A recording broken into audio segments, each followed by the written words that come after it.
김다윈 목사의 묵상일기. 에서를 만날 준비를 하는 야곱. 야곱이 길을 떠나가는데 하나님의 천사들이 그를 만났다. 야곱이 그들을 보고 이곳은 하나님의 진영이다 하고 말했으며 그곳의 이름을 마하나임이라고 했다. 창세기 32장 1절부터 2절 말씀. 라반이 야곱과 언약을 세우고 돌아간 후에 야곱은 이제 고향으로 다시 길을 떠난다. 그때 야곱은 하나님의 천사들을 만난다. 그리고 그곳의 이름을 마하나임, 두 진영, 두 군대라고 부른다. 여호수아는 이 군대 장관의 방문을 받았고 엘리사와 종은 이 큰 군대를 보고 다시 확신을 얻는다. 그리고 예수님은 겟세마네 동산에서 12영이나 되는 더 거룩한 천사를 부를 수 있다고 말씀하셨다. 다시 여호수아는 이 군대 장관의 방문을 받았고 엘리사와 종은 이 큰 군대를 보고 다시 확신을 얻는다. 그리고 예수님은 겟세마네 동산에서 12영이나 더 되는 거룩한 군대를 부를 수 있다고 말씀하셨다. 천사는 아무 말 없이 야곱을 보고 있었다. 하나님과의 관계가 깊지 않았던 야곱은 여호수아처럼 군대 장관의 음성을 듣지 못했고 엘리사처럼 믿음으로 고백하지도 못했다. 야곱은 그냥 눈에 보이는 대로 천사의 진영이라고만 말한다. 수십 년 전에 베델에서 이곳이 하나님의 집이구나 라고 말한 것과 비슷하다. 야곱의 신앙은 좀처럼 자라지 않은 것처럼 느껴진다. 그리스도인도 마찬가지다.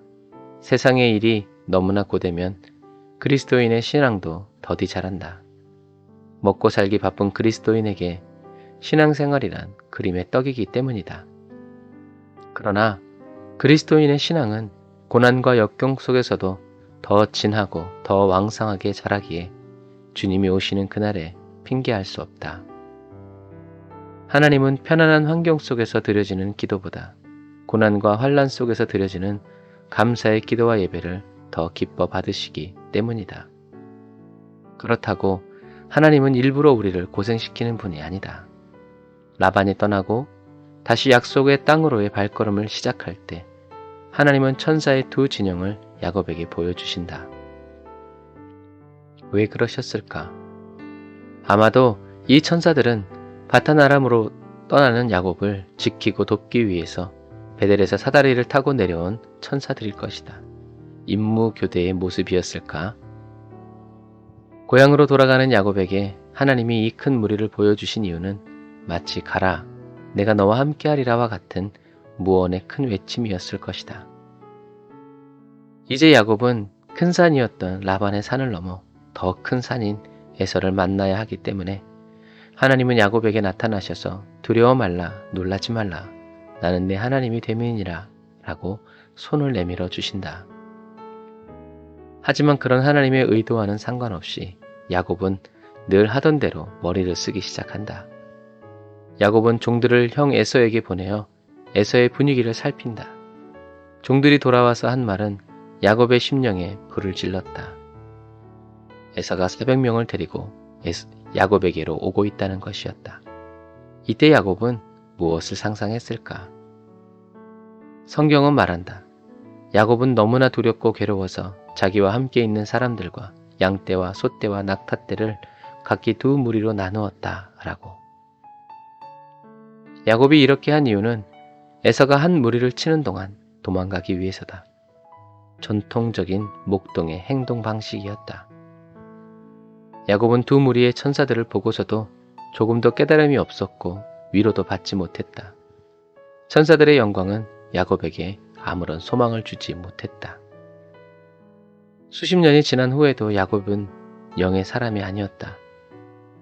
많은 고난과 고초가 야곱을 영의 사람으로 성장시키지 못했던 것이다. 고난을 겪는다고 누구나 다 믿음이 좋아지고 성장하는 것은 아니다. 사람은 어리석은 양과 같아서 그릇 행할 뿐이다.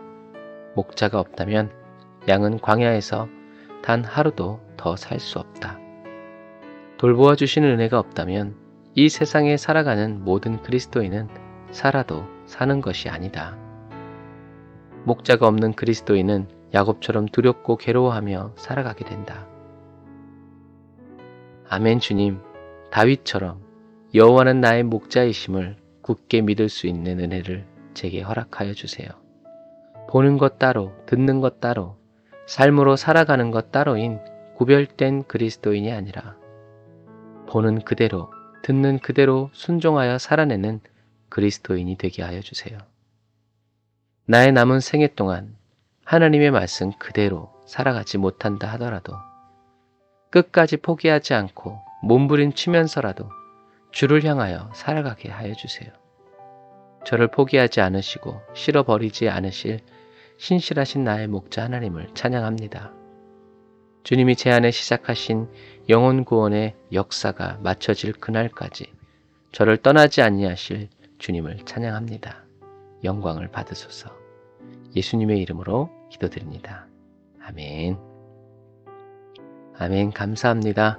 김다임 목사의 묵상일기는 여러분들의 기도와 또 물질의 후원으로 만들어집니다.